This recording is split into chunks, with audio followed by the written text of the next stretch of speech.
ఏంటంటే అధికారులు ఫైనల్ అంట.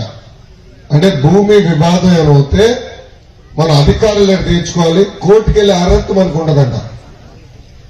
సో వైకాపా నాయకులు పొగడాలలో చూసాం కదా, వాళ్ళకి నచ్చితే మన భూమి లాక్కుంటారు, మన పైన దొంగ కేసులు పెడతారు. సరే ఎవరికైనా పొరపాటున ఒక వైకాపా నాయకుడికి మనకి ఇల్లు నచ్చినా, మన పొలం నచ్చినా అధికారుల దగ్గరికి వెళ్ళి ఇమ్మీడియట్ గా పొలం నా పేరు మీద రాయండి అంటారు. అప్పుడు అధికారి ఏం చేస్తారు, భయపడి సంతకం పెట్టేస్తారు.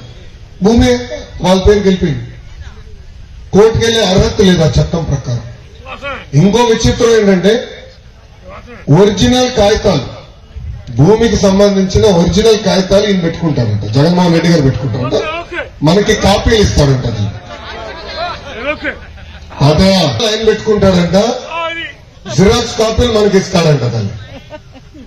సో నాకు ఇప్పుడు అర్థమైందండి, ఎప్పుడు ఎక్కడికి వెళ్ళినా మీ బిడ్డని అంటారు తల్లి. పొరపాటున మళ్ళీ గెలిస్తే తల్లి మీ బిడ్డని కదా, భూమి నాది, నాకు ఇచ్చేయండి అని లాక్కుంటారు. అందుకే చట్టం తీసుకొచ్చారు.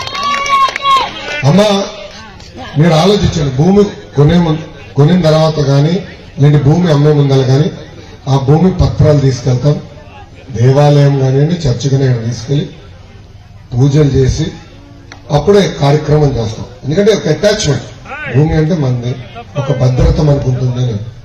అలాంటిది ఆ కాగితాలంతా ఈయన పెట్టుకుంటాడంట, కాపీలు మనకిస్తాడంట. ఎంత అన్యాయమో చూడండి. అలాంటి ఇబ్బందులు రాబోతున్నాయి.